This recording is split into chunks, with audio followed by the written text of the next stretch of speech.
Welcome to Orange Technical College, Mid-Florida campus's annual resource fair. It's our first virtual online resource fair with a different format this year because of our need to follow the CDC's guidelines for practicing social distancing. However, we thought it important enough to do what we can to continue to connect you to available services and resources found in our community. My special guest today is Saudi Ellis of the League of Women Voters. Saudi, welcome and thank you for being my guest today. Thank you for having me. You're quite welcome. Well, we're going to jump right into the questions so that you can clarify for folk when you say we League of Women Voters, what you really mean. So can you introduce your organization and its goal or purpose? Yes, we are the League of Women Voters Orange County, a chapter of the Florida and United States League of Women Voters. We're a nonpartisan, nonprofit membership organization, and we believe that voting is a sacred right of every United States citizen. Men are welcome to join too. For 100 years, the League has fought to protect the rights of all eligible voters, regardless of political party or beliefs. We fought to expand access and break down barriers for those who've been left out of our democratic process. Our mission is to empower voters and defend democracy. Now, I know that this second question is overlapping just a little bit, but tell us, what are some of the services you actually provide for the community? Again, we do not support or oppose any political candidates, but we protect millions of voters every year through informed, aggressive advocacy and active involvement in government or major policy issues. We register thousands of voters, and we serve as poll workers at local, state, and national elections. We fight to expand voter access through early voting, vote by mail, and automatic and online voter registration processes. We fight voter suppression at all levels, and we work to make every election free and fair. And we educate citizens about their voter rights, public policies, governmental actions, and candidates for public office. Okay, now like so many other organizations, including ourselves, the Orange County school system, how have you been impacted by the current pandemic? And how have you been able to address that? Like so many other activities involving social contact, in-person voter registration has been impacted greatly by the pandemic. The League of Women Voters Orange County has not been able to engage in face-to-face outreach to help people get access to register to vote. We're very concerned about protecting every eligible person's right to vote while maintaining their safety during the pandemic. Some of the ways we're working to overcome some of these challenges are by launching a communications campaign to help eligible citizens register online at the Florida Division of Elections website, registertovoteflorida.gov. We're also partnering with Orange County public and private schools to get voter registration and voting access information in the hands of students and their families. We're also advocating for longer early voting periods in Florida, so people have more flexibility to vote. And through education and voter outreach efforts, we're encouraging voters to request from the Orange County Supervisor of Elections a vote by mail ballot to be sent to their homes so they can vote conveniently from the safety of their homes. And we also provide online information on issues and candidates that will be on the ballots in November. Well, Saudi, sounds like the League of Women Voters are offering a lot of opportunities, lots of information, and making it real easy for people to exercise their right to vote, to have a Yes. voice. So for individuals interested in additional information on voters registration, what would you suggest and how best should they proceed? Okay, so in our upcoming slides, starting with the first one on voter registration, here are some ways for folks to register to vote. So we are going to get you going here so you'll have something to look at. There you are. Okay, so the first way is to vote, to register online. And you can do that by going to the Florida Division of Elections website, registertovoteflorida.gov.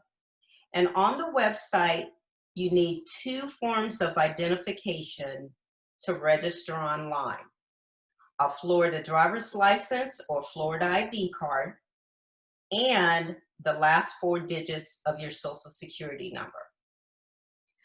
At the website, you can also print a registration form to fill out and mail it into the Orange County Supervisor of Elections office. The post office box mailing address is there.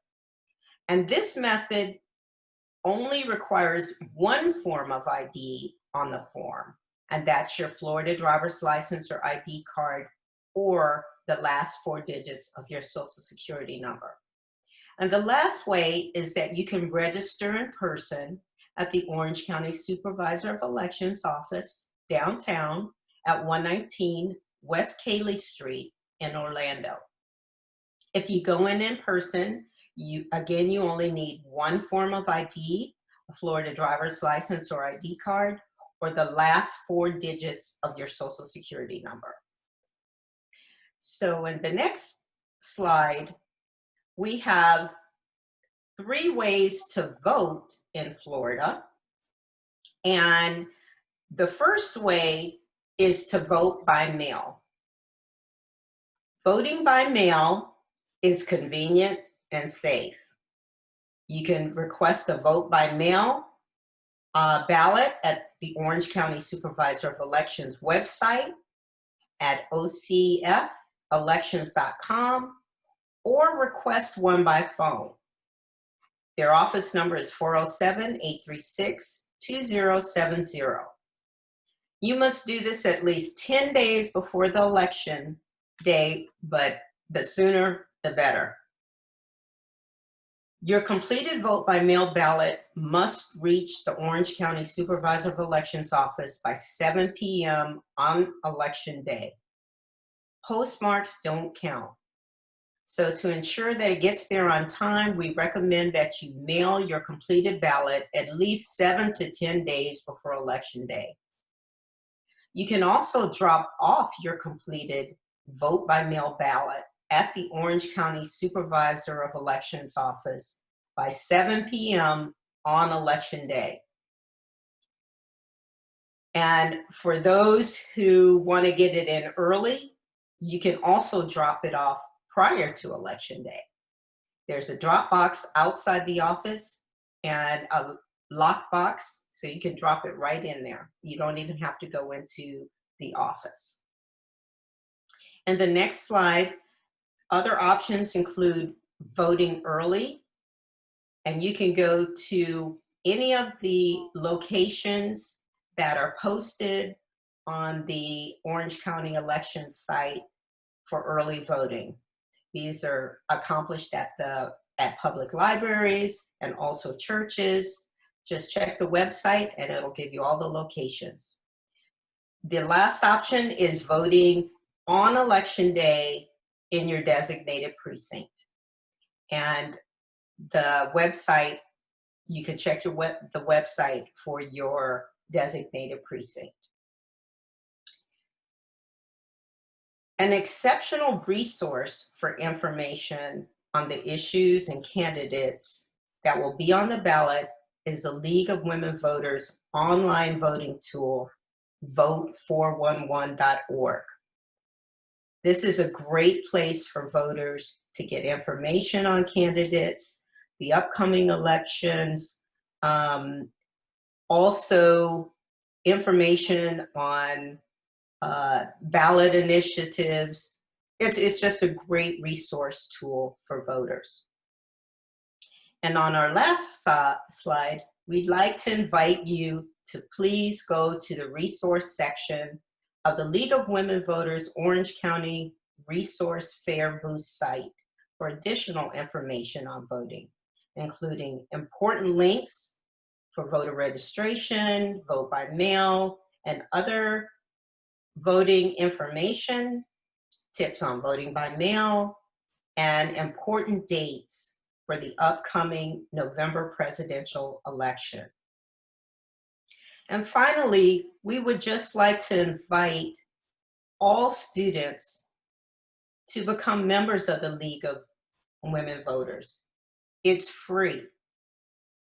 We would like to invite students to become a warrior for democracy by joining the League. Visit our website at LWVOC.org, League of Women Voters Orange County.org, which is also displayed on the front of our resource booth. Well, there you have it. Lots of important information, and I'm sure you've saved folk from having to reach out and try to find a way to have some questions answered by answering all the questions that you answered and sharing all the information that you've just shared. But for anyone who has additional questions, if you all need additional information, please reach out using the resources provided to you in this particular video. And don't forget to follow. Oh, and Sadi, thank you so very much again for coming and sharing as our special guest today. Thank you for having me. And for those of you, again, who are watching and listening, please don't forget to follow the CDC's guidelines for practicing social distancing, because it is important that you realize your life could be at stake. So always be safe. This is Tom Lovett. Thank you.